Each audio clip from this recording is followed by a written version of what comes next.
day, another done.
What? Arthur, you need to relax. Your adrenaline's spiking. Because he's not all right. Oh, no. Should we not? Or sure about this? Victor? What are you doing? Victor! It's my armor's defense system. No. It is stronger since the interface. I can't control it. Victor, no! Victor! Get my hand! Close the door!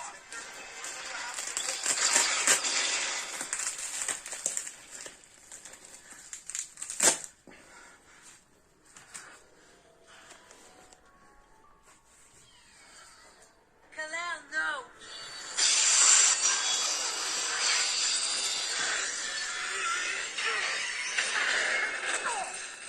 He's confused. He doesn't know who he is. That cemetery.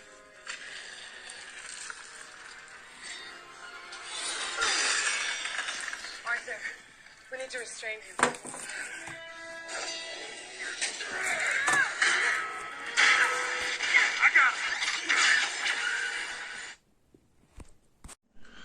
Salut les amis, bon voilà, suite des vidéos. Donc je voulais vous montrer, je vais incorporer le casque et expliquer, parce qu'on a terminé le casque et j'ai fini les plans parfaitement qui sont industrialisables. Alors faut pas tenir compte des petites vis, parce que tout simplement va être installé des vis exprès qui sont ni le roi Merlin mais qui sont faits par l'usine. Par contre tout le reste j'ai fait plan au millimètre près, en 3D, en découpage laser, donc voilà, ça va aller. À tout de suite. Je vais maintenant installer le téléphone directement dans cette partie là et le miroir, et c'est parti. Bon voilà, vidéo suivante. Donc tu vois, j'ai installé bien le téléphone, le miroir, ok. Alors on n'est pas dans un mode fermé, hein, mais alors je vais essayer pour vous montrer. Voilà, on a donc bien la visualisation. Alors on peut régler et le miroir, l'orientation, parce que là je tiens le casque, voilà, pour voir parfaitement comme les vidéos que je vous ai montrées toutes les... Et voilà, et tout le casque qui fonctionne, il est portable facilement sur ma tête, grâce au système. Là il y a de la mousse et tout, donc c'est portable, c'est léger. De toute façon on va encore l'alléger grâce au grâce aux usines. On va gagner encore peut-être une centaine de grammes, hein, parce que il y a plein de petits paramètres pour que ce soit extrêmement léger, etc. et fonctionnel. On va passer immédiatement, je vais vous montrer mes intentions du passage de ce casque, qui est très bien, au système casquette que j'ai mis en vidéo, qui est plus léger, et j'ai plusieurs casquettes qui sont fonctionnelles. C'est-à-dire que ce système de casquette, c'est un peu pareil, seulement sous la casquette, il y a un petit système brassard qui permet de mettre n'importe quel téléphone. Donc comme là il y a du plastique, je mets le téléphone à l'intérieur et je mets ma casquette. Mais il va y avoir l'installation, même chose, de ce petit plexiglas transparent qui permet la projection du téléphone sur le plexiglas, le même système, un peu comme si la casquette se tenait, si vous voulez, comme ça. D'accord ? Donc il y aura le téléphone et le plexi qui ensuite se met en rotation. Et on va rajouter, alors c'est pour ça, pour l'instant c'est pour le dépôt du copyright du brevet, de la vitre fumée, alors à différents types d'intensité, qui va entourer le casque en question, la casquette, et qui permettra dehors de pouvoir visualiser aussi bien que le soir. Donc, il y a différents types d'intensités existantes de plexiglas. Moi, je vais procéder à des tests, bien entendu, et qui seront dans les prochains copyrights.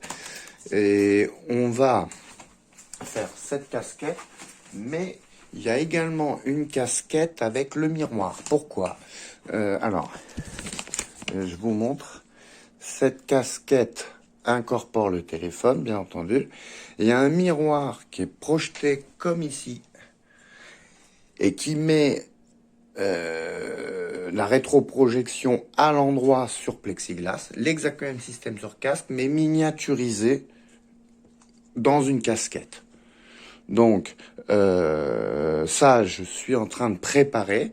C'est comme ce casque, mais qui tient complètement dans une casquette et qui est protégé tous les contours dans un espace un peu comme une paire de lunettes de ski de vitre fumée. Donc là, j'ai fait, là je vous montre, d'ailleurs vous verrez les photos, ça fera un peu comme une paire de lunettes de ski quand vous serez vu de face, vous mettrez la casquette, on vous verra avec cette vitre fumée. Et derrière, ça cachera en fait ce système avec le téléphone à l'intérieur et la rétroprojection. Voilà, bon, je vous laisse. Je vais vous montrer encore après une autre vidéo. Hello. Donc voilà, vous voyez l'histoire de la casquette. Donc je reprends la vidéo ensuite. Donc il y a la casquette qui est là, ok, avec des scratchs et tout. Et en dessous, je peux glisser mon téléphone. Quand je mets la casquette, on voit directement, j'ai le téléphone en dessous du support casquette. Il y a le plexiglas qui permet de voir, donc GTA, par exemple, j'ai démarré. Voilà, donc quand vous mettez la casquette, vous avez la vision réalité augmentée. Voilà. Alors ce que je veux expliquer, parce que là, bien sûr, hein, en train de construire le truc, c'est que il va y avoir effectivement ce système, mais si je veux, parce que c'est un format qui est à l'envers, ok ? Ce format à l'envers, c'est très pratique pour des développeurs si on fait le jeu, etc. Mais le Google, il reste à l'envers. Les casquettes, elles feront quelques euros, d'accord ? Déjà, sous ce format-là, c'est utilisable, développable, et on fait, par exemple, une application e-commerce réalité augmentée, etc. Mais l'utilisation de Google, Facebook, ça serait à l'envers. Donc, on revient sur mon casque, où il y a forcément l'obligation d'un système miroitant. C'est-à-dire que s'il y a le téléphone qui est ici, ce qui est une seconde casquette, le miroir qui est installable là en face de votre téléphone, plus le plexiglas, on aura donc la rétroprojection, mais à l'endroit, comme le format que je vous ai montré dans la vidéo avant. Et pour pouvoir sortir, d'accord, et voir vachement bien, il y a forcément un travail de lunettes de soleil, on va dire, hein, un plexi entourant qui couvre du soleil et qui fait que la réalité augmentée est lisible en pleine journée. C'est pour ça, on avait discuté hein, de ce format qui entourera la casquette, oui, comme une paire de lunettes de soleil, à une intensité qu'on va sélectionner, ou quand vous mettrez la casquette, eh ben, à l'intérieur, il y aura le téléphone, le miroir, et directement on pourra voir la réalité augmentée même en plein jour. Donc voilà, à plus tard. Coucou, bon alors voilà, je vous montre tout de suite le principe de la casquette avec miroir. Donc j'ai monté rapidement à plat le placement du téléphone, le miroir, la casquette et le plexiglas, d'accord? Et bien entendu que toute l'installation extérieure de la vitre fumée qui arrivera ensuite, voilà. Mais déjà je vous montre, alors bien sûr il y a la casquette, il y a le placement du téléphone qui n'est pas la même chose que là. Ça, la version à l'envers, le téléphone, il est en dessous, d'accord? Avec juste le plexiglas qui se pose directement en face. Pour la version miroir, c'est un peu plus compliqué, bien sûr. C'est-à-dire qu'on a, et c'est pour ça qu'il va falloir que je formate le tout avec les usines. Donc, le miroir, le téléphone en face qui sera positionné et le plexi en dessous. Mais qui permet, si vous voulez, la rétroprojection propre du téléphone qui est en face et directement on visualisera. Alors là, je peux pas tout tenir en même temps pour vous montrer, mais à l'endroit donc le GTR en question. Donc il y a la projection et tout est à l'endroit. Là, je vais refaire, si vous voulez, une petite vidéo pour qu'on voit bien que c'est à l'endroit la rétroprojection du téléphone.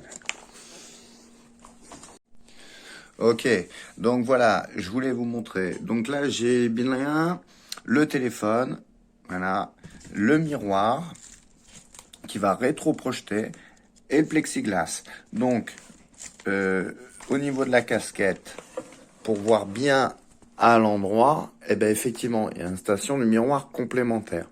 Donc, je vais tenter, parce que c'est pas évident, on voit pas bien, pour que vous voyez bien que c'est à l'endroit, d'accord, grâce au système miroitant. Attendez, on regarde.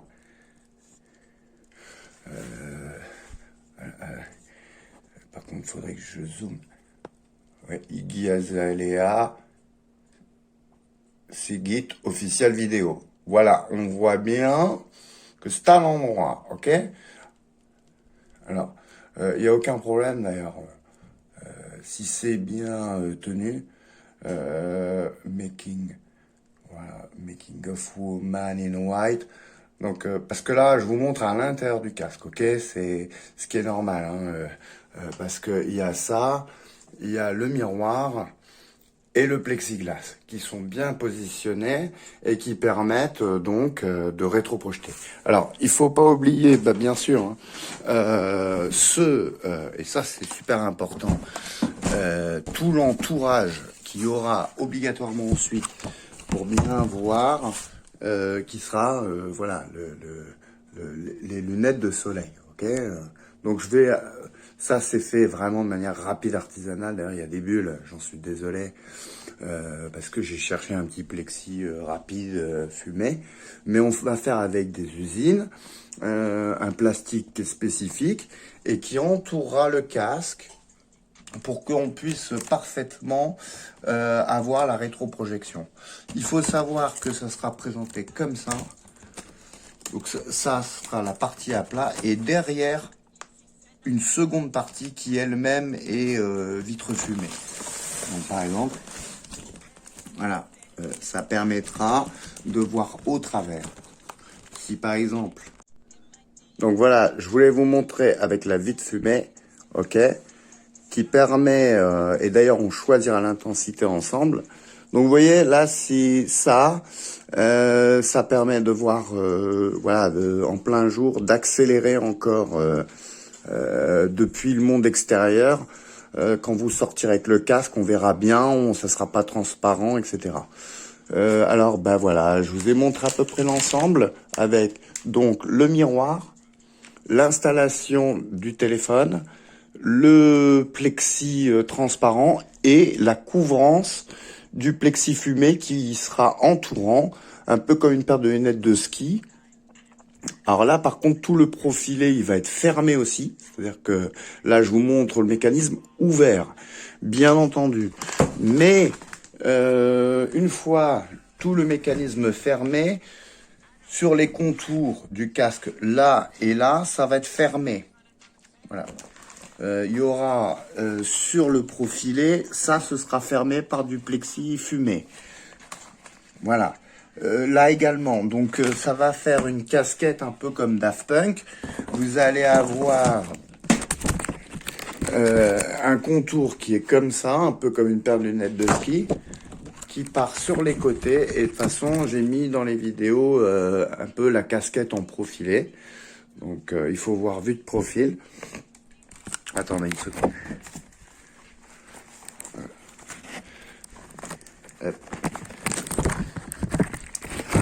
Comme ça. Attendez. Je vais couper de toute façon la vidéo. Je toque. Ouais. Attends. Ah putain, ça c'est pas possible.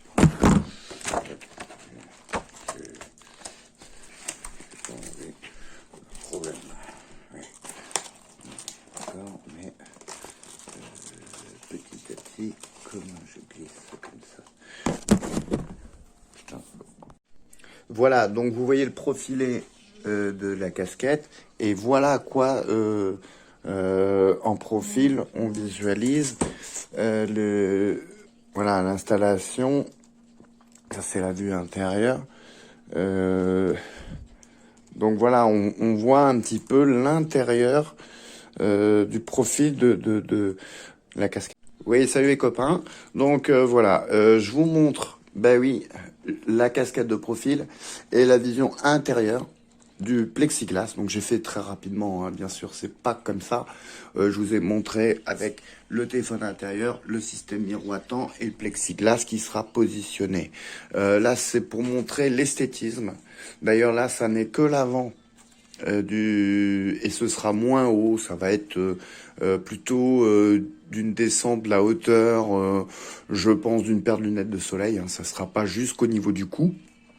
Mais par contre, ça va être couvert sur les côtés, peut-être que et je vais vous montrer aussi un peu mes intentions dans la vidéo d'après.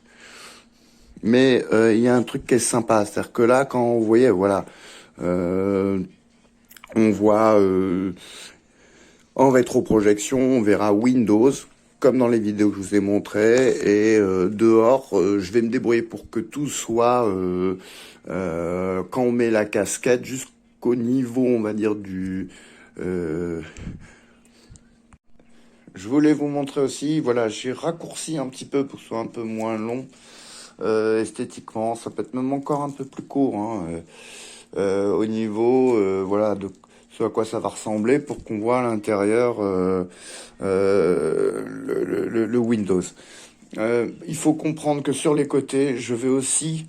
c'est pas, je tiens le téléphone à chaque instant, c'est un peu chiant. Mais ça va être aussi ici, fermé. Peut-être que le plexiglas fumé, il va arriver jusqu'au niveau des yeux pour bien couvrir avec de la mousse sur les côtés. Donc il y aura le logement du téléphone, le miroir, et là ce sera, je pense, un demi-cylindre et non un tiers de cylindre. C'est-à-dire que le cylindre, il va encore se poursuivre un petit peu de manière esthétique. Alors ça, c'est des détails pour qu'à l'intérieur soit complètement fermé. Et l'esthétisme, on verra après. Hein. Moi, ce que je vous montre, parce que vous voyez bien le détail que j'ai mis dans mon casque, qui est complet, c'est pour pouvoir présenter quand même ce système et qu'on voit à l'intérieur un peu mes intentions de la construction de la casquette réalité augmentée. Voilà, bah écoutez, c'est pas mal. De toute façon, la vidéo, vous avez pu voir un ensemble de détails suffisants pour comprendre le brevet en question. Et de toute façon, je déposerai un brevet second avec la casquette finalisée et industrialisée. Hein. Un peu comme le casque terminé. Là, pour l'instant, c'est présenter tout le système, les intentions, comment on va construire avec les usines le système complet et le rendre esthétique au maximum. Voilà, ben, je vous souhaite une agréable journée. Merci, au revoir. Voilà, je voulais vous montrer, hein, peut-être ce sera plus au niveau du nez, mais en profil on comprend un petit peu qu'à l'intérieur ce sera plus réduit, hein. Moi je couperai, je pense, à ce niveau-là à peu près. Et là, il y aura de la mousse d'installer pour tout le confort. C'est vraiment pour vous montrer la forme et le mécanisme. Mais il y a un petit côté comme ça, où la casquette tient comme une sorte de grosse paire de lunettes de soleil, et où à l'intérieur, votre smartphone, vous le verrez. Voilà, je vous laisse. Voilà, je vous montre un petit peu, oui, l'esthétisme. Bien sûr que ça sera découpé, hein. J'ai pris une casquette et ce sera rond à ce niveau-là. À l'intérieur, il y aura le casque. Il n'y aura aucune bulle parce que c'est par usine. Et sur les côtés, ça sera fermé. À ce niveau-là, pour pas laisser passer de lumière, peut-être même en contour à ce niveau. Il va y avoir de la mousse qui passe en dessous. Mais voilà, vous vous rendez compte un peu, ça ressemble un petit peu à un HoloLens de Microsoft, mais ça risque d'être sympa. On va voir le téléphone inter. Si j'arrive à faire même mode à l'envers, ce sera déjà cool, et on fera des applications dédiées, c'est-à-dire du UE4, du Unity, ou des jeux Android, ou des applications Android e-commerce à l'envers, et ce sera parfait. Par exemple, un GTA 5 qui serait à l'envers, spécifique pour être augmenté. Et puis, sinon, j'incorporerai le miroir, et vous pourrez directement contrôler à l'endroit tout votre Google. Il faut savoir aussi une dernière chose, c'est que même un mode à l'envers, j'ai le Minaware, qui est un logiciel qui permet de mettre intégralement sur PC, tout votre PC, enfin votre écran de PC à l'envers. Donc j'ai trouvé cette appli codée, seulement il faut que j'avance aussi avec des développeurs, hein, pour pouvoir transposer dans une application Android. Et à ce moment-là, on arrivera à ce que tout votre smartphone soit d'un seul bouton projeté à l'envers, comme une rotation horizontale. Et ça nous évitera même l'obligation d'une installation d'un miroir. Donc ce sera automatisé, vous aurez votre smartphone d'un bouton qui sera présenté sans l'obligation d'un miroir. Bon, je vous laisse. Bien sûr, je compte vous présenter de manière esthétique, non croquis, le casque finalisé. Mais ça nous permet déjà d'échanger parfaitement autour du projet en question. Je vous remercie. Au revoir. Coucou. Bon, alors sur cette vidéo, je dois aussi vous montrer... on a vu tout l'aspect des casques, etc. et casquettes dans les vidéos. Ce système, c'est très simple. En fait, pour contrôler et obtenir un système hand tracking, c'est-à-dire pouvoir, avec le doigt, contrôler la réalité augmentée. Voilà, moi j'ai imaginé et j'ai fait faire un devis par, ce sera dans le copyright, un ancien développeur d'Ubisoft, qui permettrait en fait, alors avec une backclick Bluetooth, c'est-à-dire ici un petit système permettant d'appuyer comme ça et de sélectionner clic droit, clic gauche ou clic. Un petit bracelet qui contient une Air Mouse, une petite souris gyrométrique avec X, Y, Z, et une seconde au niveau du bracelet. Ces deux bracelets positionnés plus le clic permet un contrôle direct, c'est une souris Android 2D ou un UE4 3D de tir, par exemple, si imaginons un pistolet en réalité augmentée, tout le bras articulé. Donc il y a les informations de captation du mouvement de l'arrière-bras au niveau du coude et de l'avant-bras. Et du coup, ça nous permet, grâce à ces deux sensors X, Y, Z, de développer ces deux petits bracelets et ce clic, et donc d'obtenir parfaitement, quand on sera en réalité augmentée, par exemple, on voit une application, tac, on appuie là, ou de pouvoir dessiner dans l'espace. C'est-à-dire que grâce en temps réel, la position au niveau du coude et du bras sera renvoyé via Bluetooth sur le téléphone. Alors ensuite, l'application Android 3D UE4 ou même le mouvement souris sur l'écran permettra de glisser comme ça. Et l'intérêt, c'est que c'est peu onéreux parce que les systèmes hand tracking sont très coûteux. Ce système, il peut être d'environ 10 € grand max. Selon moi, c'est un des meilleurs systèmes parce que très précis dans l'espace. Ça vous fait véritablement une souris 3D, c'est-à-dire que par exemple on peut tenir un objet et puis le reculer, le replacer comme ça. Ça peut être du mouvement et même très rapide parce que quand vous bougez une souris 3D directement comme ça, c'est intéressant au niveau de l'écran parce que le XYZ et le mouvement tient facilement en 60 fps. Essayez de vous-même, de toute façon, avec une petite souris Air Mouse, de faire ça sur l'écran. Eh bien, tout le mouvement du trait, il est complètement mémorisé à 30 ou 60 fps. Donc, si on prend ce XYZ plus celui-ci, il y a le bras, quel que soit le mouvement, la vitesse, dessiner rapidement, par exemple, une signature, prendre une arme et tirer. Vous voyez qu'un hand tracking a du mal à repérer la main, normalement, qui doit être repérable, comme sur les systèmes Oculus ou hand tracking, qui repère la main. Et c'est pour ça qu'on voit d'ailleurs dans des casques, même évolués, le démarrage, menu, programme, qui se fait tout doucement, parce que le temps qui est le repérage de la main, il y a la caméra qui repère la main, puis qui dit OK. Là, c'est un autre système, c'est un système qui repère au niveau du bracelet, au niveau du coude, à très grande rapidité, le mouvement du bras en question. Si vous faites un tennis, si vous faites un ping-pong, par exemple, tac, tac, tac, vous voyez bien que c'est flou et que la caméra ne peut pas récupérer la vitesse du bras, de la main, du dessin. C'est pour ça que j'ai confiance dans ce système, que je souhaite complémentaire à mes casques et construit. J'ai un devis qui est d'environ 12 000 € par un expert qui a bossé plus de 10 ans à Ubisoft. C'est pas trop compliqué à faire parce qu'en fait, on a le Bluetooth au niveau de la Air Mouse, l'assignement au niveau du coude qui est mis directement sur un UE4. C'est comme si on prenait l'Oculus, le bracelet, on le gardait pas. Le capteur Ubisoft, enfin le capteur Oculus, et qu'on mettait mon système. C'est-à-dire que le jeu Oculus, les assignements des capteurs Oculus seraient enlevés et on mettrait ce double bracelet.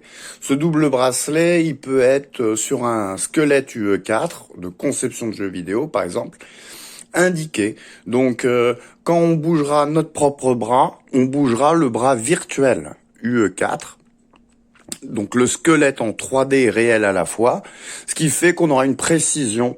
Quand on bougera comme ça, le bipède 3D bougera également en temps réel comme ça. Les informations de mon bras réel seront transposées immédiatement dans le squelette 3D. Et donc quand vous prendrez un objet en réalité augmentée, que vous le déplacerez, c'est comme si on était entouré d'un squelette 3D au niveau de mon bras et qui bougera en même temps. Les informations seront transposées en 3D temps réel. Une main 3D sera entourante et un bras 3D de mon propre bras.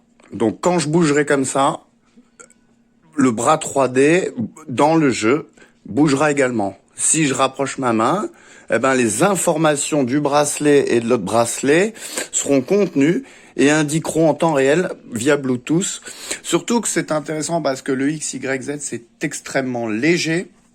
XYZ à 60 fps, c'est vraiment du code très très réduit qui indique tout de suite X égale 100, Y égale 88 et au centième de seconde après, X, Y. Donc ça fait de l'envoi d'informations 3D extrêmement léger et même sans un 5G. je dirais même en 3G ou 4G, les informations seront bien transmises dans le jeu 3D ou l'application 3D de téléphone.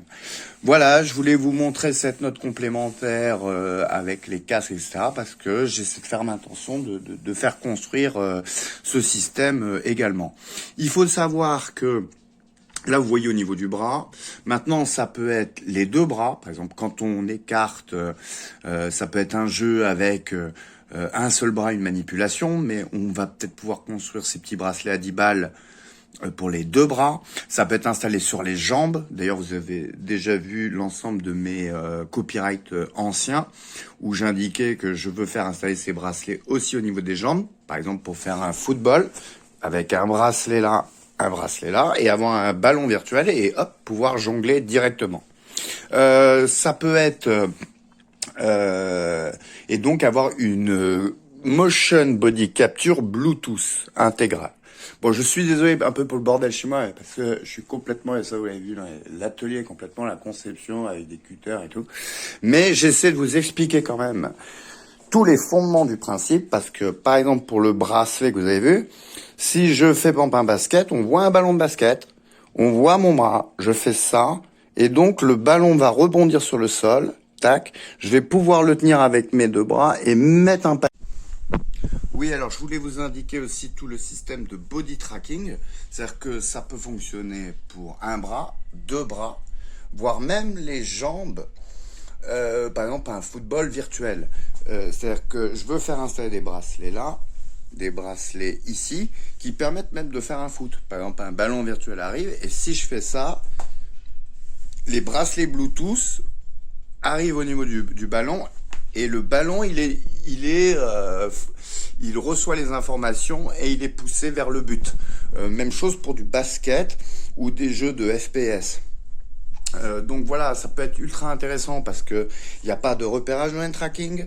C'est un système qui est extrêmement à faible coût. Ça, il faut qu'on pense, par exemple, pour deux bracelets à 10-15 euros, avec du matériel déjà existant, mais qu'on doit développer en Bluetooth. Donc deux bras, ça ferait aux alentours de 20-30 euros, et avec les jambes, peut-être pour 60 euros. 60 euros, c'est vraiment le prix du matériel. Mais on peut obtenir une motion capture de tout le corps, et ça c'est assez intéressant, pour 50-60 euros. Je pense que pour des jeux de dernière génération, monde rate augmenté, c'est ultra intéressant. C'est complémentaire à des systèmes de hand tracking qui utilisent des mouvements caméra. Du coup, tout votre corps est en temps réel. Lorsque vous bougez, vous êtes en même temps en 3D et en 2D. Donc moi, j'ai déposé un ensemble de documents, pas ceux copyright présent, mais avant, qui indiquent toutes les explications, les devis. J'ai fait faire un devis d'environ 12 000 euros pour qu'on puisse, avec des ingénieurs, construire ce projet. Et pour moi, c'est des recherches extrêmement importantes. Voilà, je vous laisse. Et puis merci, je vous ai laissé cette vidéo d'1 heure sur Copyright France, et de toute façon il y aura des dépôts encore de copyright où vous verrez l'avancée du projet. Merci, au revoir.